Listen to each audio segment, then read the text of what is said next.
Salutations friends, welcome back to my channel. Today I'm going to be reviewing Oud Mon Cheri from Dixit and Zak. Now this fragrance, if you've watched my past video talking about my favorite fragrances that I got in 2022 and also my last haul of 2022, you probably know that I was like quite literally super excited for this fragrance. I was telling you guys I had a lot to say about this fragrance. And I wanted to review this one first from the 3 fragrances that were sent to me from the brand. And this is a beautiful fragrance, and if you are familiar with how I like to smell when I talk about this scent, you will understand why this one is one of my most favorite fragrances that I got in 2022. So let's get into this. First, importantly, this was sent to me as a gift from the brand. I had purchased the Nightingale, I have it right here. This was on my must-buy list for, I feel like, at least a year. I finally purchased it last year, one of the most beautiful, transportive, night-blooming jasmine fragrances ever. I reviewed it. I feel that this brand is wildly underappreciated, and the brand was incredibly just generous and very thankful, and they're like, hey, we'd like to send you our newest fragrances. And I was like, thank you so much. And so they sent me Galia Ghazali and Bar December edition and Oud Mon Cheri as a thank you, and it was very very generous of them. The other thing about this brand is when I was talking to them, and I continue to talk to them from time to time on Instagram, we just talk about our love of fragrance. So this is a brand that I find to be very genuine in regards to just how they are excited, their love and passion and enthusiasm for scent. And I'm not saying that other brands don't have that, but I love just embracing and experiencing and connecting with people who love scent, if it's collectors, if it's brand owners, anybody. It's why I have this channel. It was really, really cool. And what I love about this brand is how they translate transportive scents to something that's challenging but wearable. So first thing is, as I review this fragrance, this is a chatty video. So I'm gonna obviously do a few things.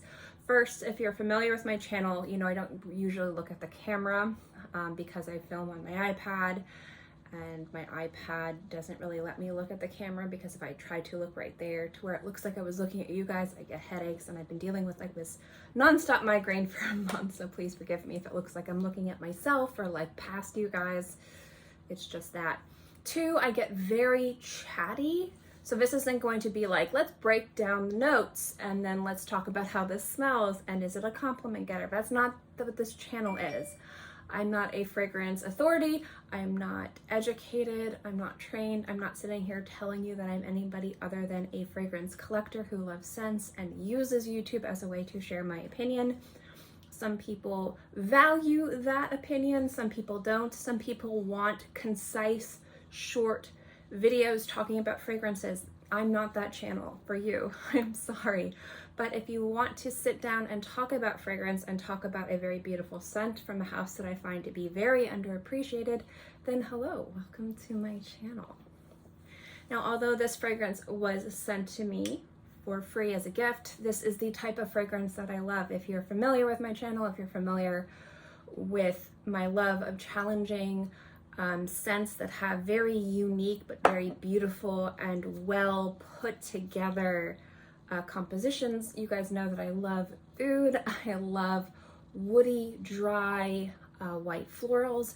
I like fragrances that on paper you might not understand how that could come together, but when you smell it, it's amazing. I always like to go back to the first collaboration I had with House of Matriarch, which is talking about a bold oud and very dominant citruses. I love that. And the way that Kristin composed that scent and how we worked together was something that is brilliant and one of my most favorite fragrances ever.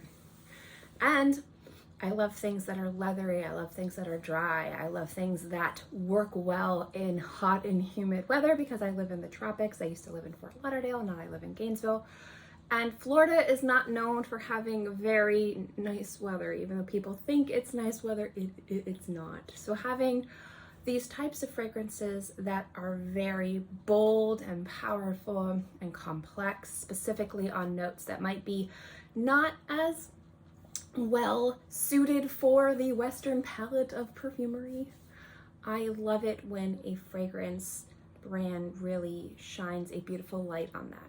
And when I talk about challenging fragrances and challenging compositions and challenging notes, I'm talking more about, I've talked about this in other videos. Also, if I reference other videos or other reviews, I'll link them in the description box below if you are so inclined to check them out.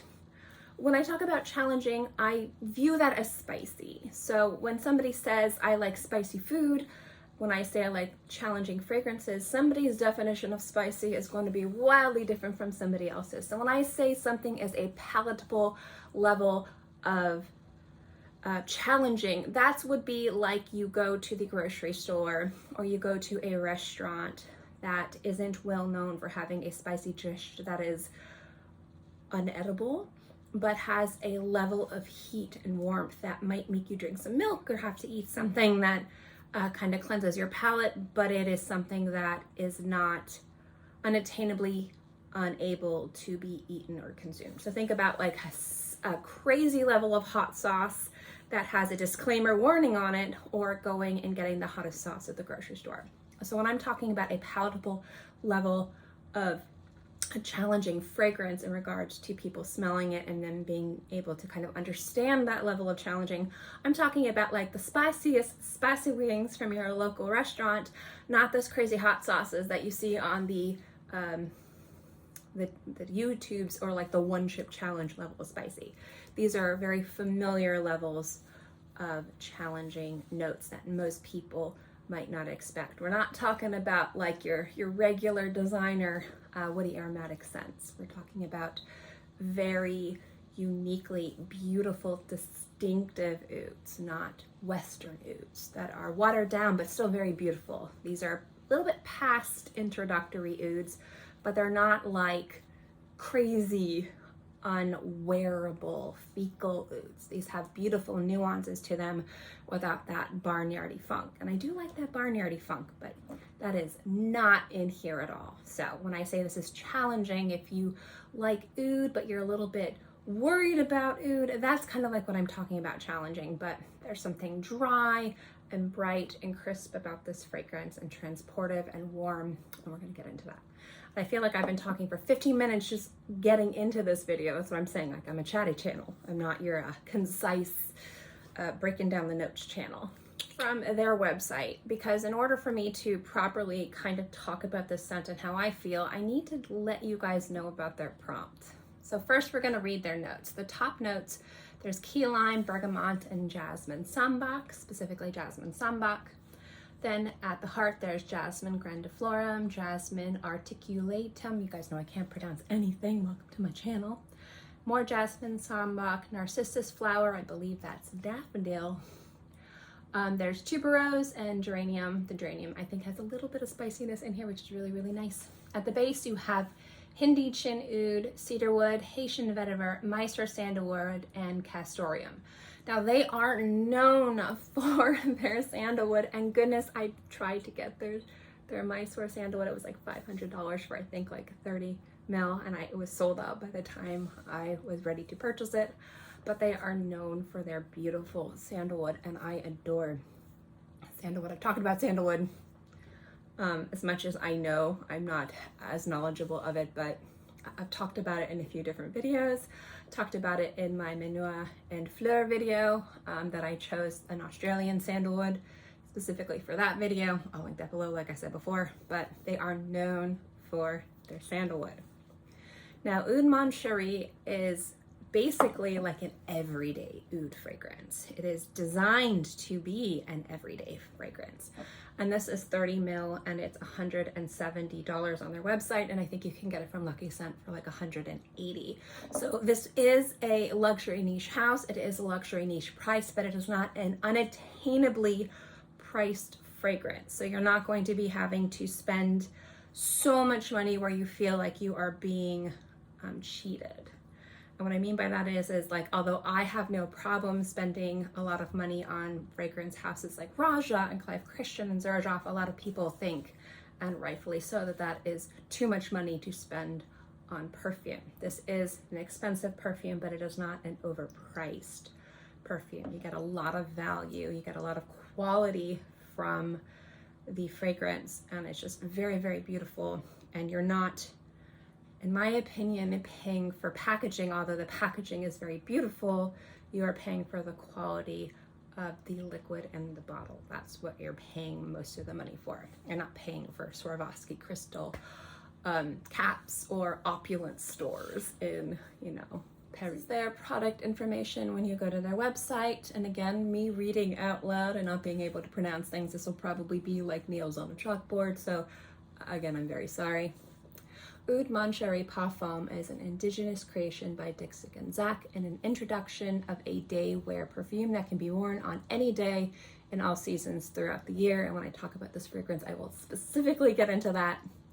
It begins to reveal itself with the opening of an exuberant dose of freshly squeezed key lime, accompanied by an acerbic, again I can't say words, tart citric notes of the bergamot, the clean, unsoaked Hindi chin oud, ascends to the top, tantalizing your olfactory sense and flashing on your mind screen. The enthralling experience you had of the flavor of iced lemonade mixed with green mango sherbet. The midway notes are a melange demonstrating the interplay of jasmine with tuberose and poet's narcissus, daffodils. Okay, so I was right, it is daffodils. With toppings of citrus notes in tandem with the base and sense of clean Hindi chin oud, green soil-like Cajun vetiver, and vanillic dart textured musky castoreum. The ultimate crescendo experience can be felt during the dry down, where the vibrations that are manifested through the combination of oud and the woody cedar are energizing, cleansing, and invigorating by the verdant vetiver. Oud Mon Cheri can be summarized by a line by describing it as an exhilarating interpretation of the journey that oud goes through, with a fragrance that you and near and dear ones would love to wear. Okay, so obviously I cannot read very well. A lot of people say I can't pronounce things very well. I'm more of a reader and less of a speaker, if that makes sense. So first things first, this is a very tart citrus, a very bright citrus, a very acidic citrus opening. So when we talk about bright fragrances or citrusy fragrances, we're usually talk about citruses that have very distinctive flavors. So when I talk about notes and scents, I like to talk about the difference of flavors and textures. I used to be a culinary student. This is the best way for me to describe scent. Again, we're going into a very chatty video. So when you have, say, an orange, or a lemon's a great example. You have like a lemon cookie. So you eat a lemon cookie and it's sweet, but you taste the flavor of the lemon. So you're not making that sour face. That's a flavoring of a lemon. Or you might have like a lemon sauce over a pasta. It's like avocado sauce.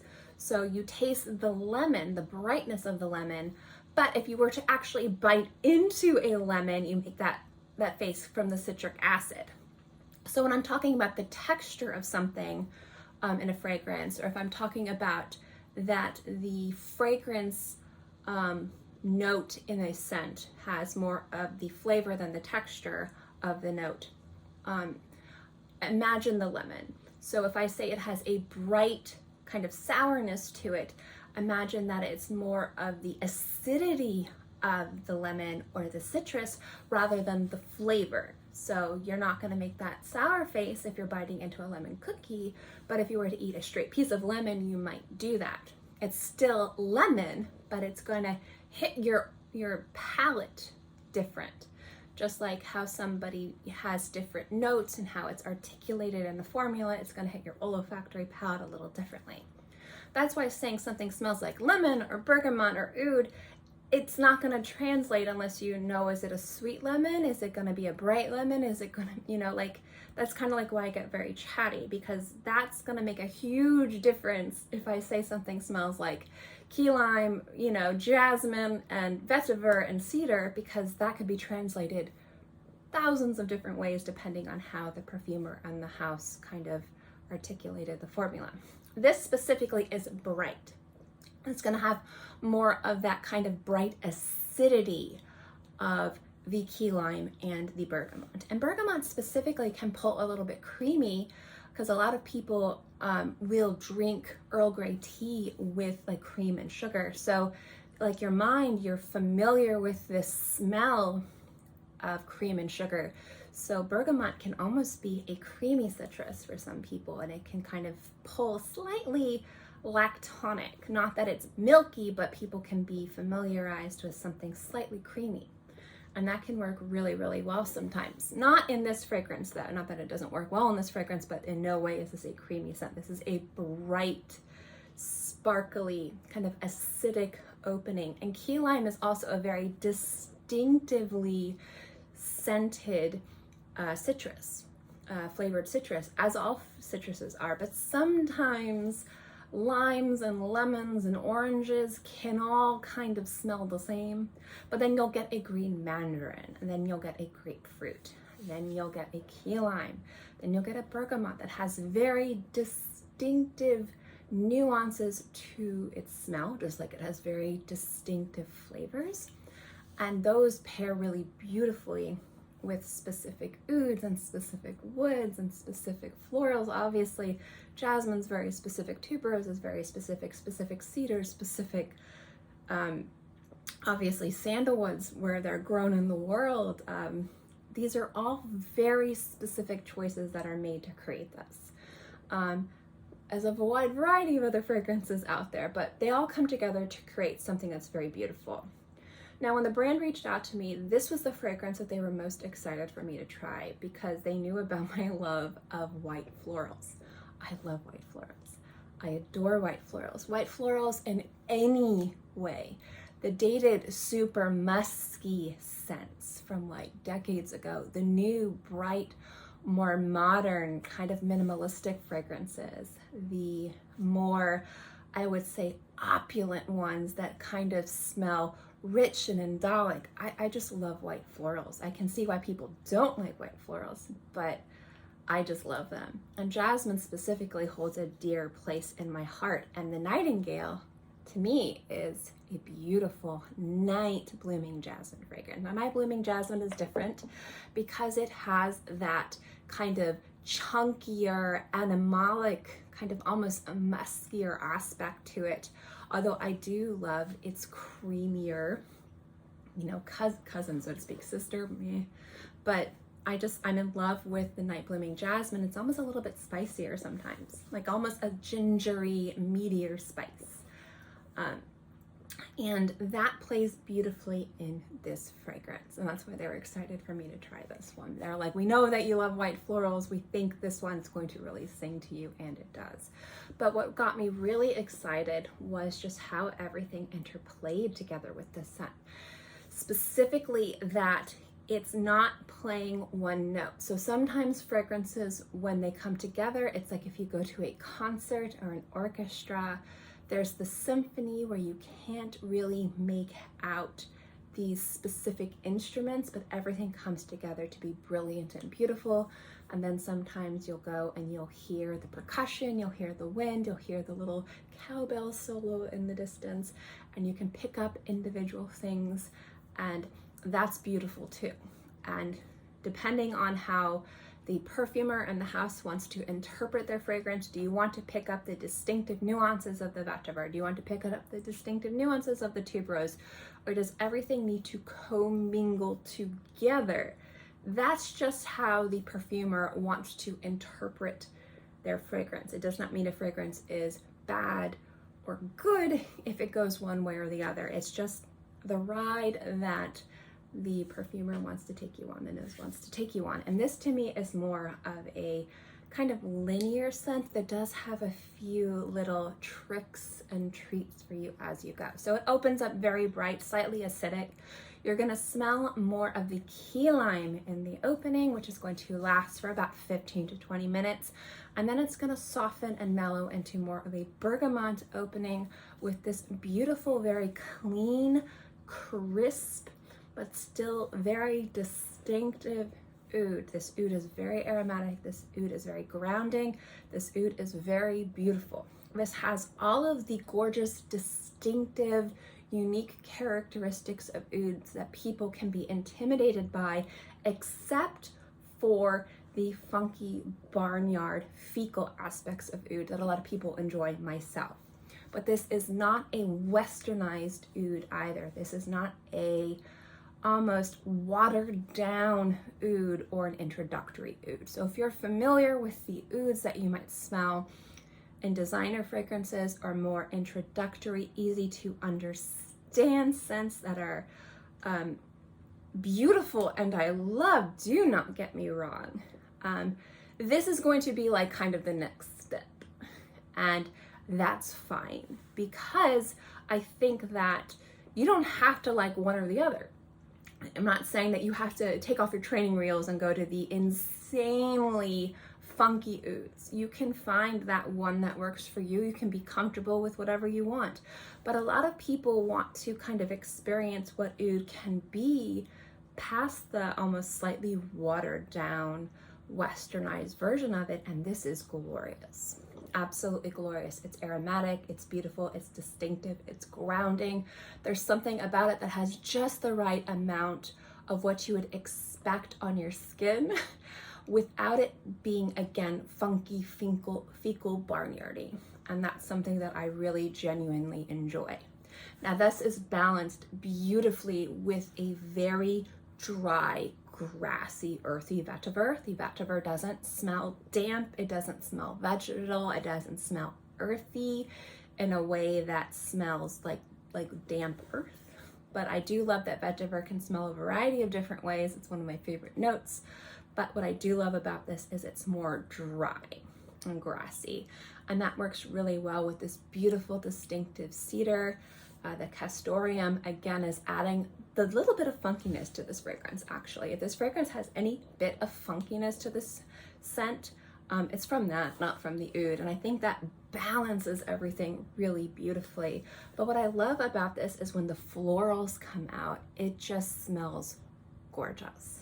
There's a brightness to this fragrance, there's a balance to this fragrance, but it's still a challenging scent. But it's not an unfamiliar, challenging fragrance. There's something about it that's unique and special, and you wear it, it's invigorating, it's energizing. You get that citrus, you get that tuberose, you get those distinctive, beautiful jasmines that, again, have those animalic aspects to it, but are still warm and dry. And then you get those aromatic woods that kind of come in and envelope you and ground you and warm you, but it doesn't feel suffocating or heavy. And that's what I really love about this scent. It's very well balanced for a very complicated fragrance, because it's not just that there's tuberose and jasmine and daffodil and all these other things. It's distinctive notes from distinctive plants from distinctive parts in the world, blended and balanced together beautifully. And it comes together in a way that I find to be gorgeous, especially if you love challenging fragrances, but you want to be able to wear them anywhere. So if you enjoy wearing fragrances that are a little bit more loud, that are a little bit more attention grabbing, but in a way that are a little bit more artistic. However, this fragrance is gorgeous. If you love woody aromatic fragrances and you want something different and special to add to your collection, give this fragrance a shot. It's beautiful. There are a lot of very distinctive florals in here, but this is a definitively unisex fragrance. I would almost say borderline slightly on masculine because of the acidity and the aromatic aspects of the woods. I get asked a lot of time, what florals can men wear? Oh, you can wear whatever you want, but if you are more comfortable and confident in these styles of perfumes that are marketed towards men, or masculine leaning fragrances on men's side of the fragrance aisle, again, you can wear whatever you want. If those are the types of fragrances that you prefer, man or woman, whoever you are, this is a fantastic floral fragrance that definitely you can wear and rock. It's not gonna smell like a bouquet of flowers, it's gonna smell like a bush. It smells like flowers on the bush, dry, slightly spicy, again, that gingery, meaty spicy, not like cinnamon, not like pepper, not like black pepper, Again, a very authentic, but it's really borderline more on acidic and bright from the citruses and very distinctive woods, specifically this really gorgeous oud that's balanced by, again, the cedar and the sandalwood. And again, any bit of funkiness that this does have is from the castoreum. And I do like that. And I do think that there is a little bit more spiciness from this, also from the geranium, just a little bit, just a little bit, just a touch. But it all comes together to be uniquely balanced and blended beautifully and a great everyday fragrance. So this is a dry fragrance. This is a warm fragrance. It's not like a cozy warm. It's not like a putting on a sweater and getting some hot chocolate by the fire. This smells like the type of fragrance that you wear when you want a complex, heavy scent, but you live in a hot environment. That's me. So when I find those complex, heavier, more deeply delicate fragrances, what I mean by deeply delicate is, again, we're having nuances with specific notes from specific regions of the world. So obviously different vetivers, different woods that are grown in different areas, they're going to have nuances, slight nuances to the formula. And sometimes you can pick those up and sometimes you can't. Sometimes you think you can pick those up.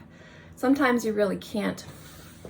However, in this fragrance, you can pick up the delicate nuances of everything from where they are. And that is what I mean, like the delicate, is that nothing is overpowering anything else.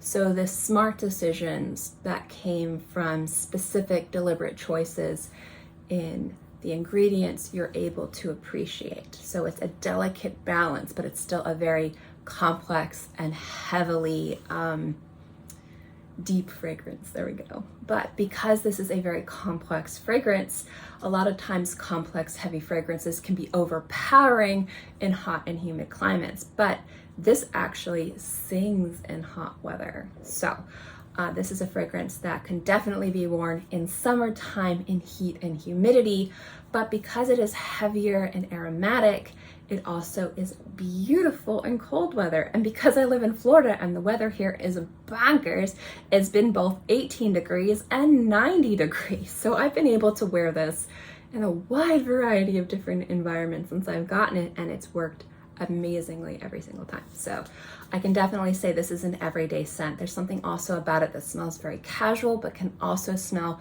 really elevated and elegant and beautiful, again, because of the oud. It's something that is just gorgeous. So if you like bright acidic citrus fragrances, if you like oud, if you like woody aromatic fragrances, if you like more unisex, slightly masculine leaning spicy florals, this is well worth checking out. It's gorgeous. And I'm looking at my little timer here. I've been talking for like an hour and a half. I'm going to try and get this video at least down to half an hour. We're going to see how I do about that. But again, I'm a chatty channel. But that is my review of Oud Mon Cheri from Dixit and Zak. And that is why I'm not talking about all three fragrances at the same time, because it would be a 3-hour video, because I'm going to be talking about all three of these fragrances with the same kind of like enthusiasm, because this house is beautiful and they tackle creating fragrances with a unique enthusiasm and a integrity that I enjoy seeing. So this fragrance was sent to me for free to review, but I'm telling you, I would have bought it. No problem. I think $170 for 30 mils. Personally, it is an expensive perfume, but it is not an overpriced perfume. I definitely think the quality is there.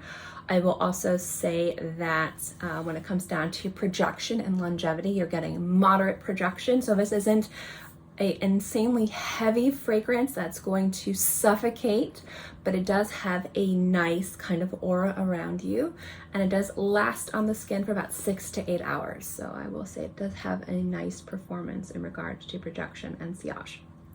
So that is my review of Oud Mon Cheri from Dixit and Zak. If you've had any experience with this fragrance or any other fragrances from this house, positive or negative, let me know in the comment section below. And as always, guys, thank you so much for watching this video. I hope you enjoyed it, and I'll see you next time.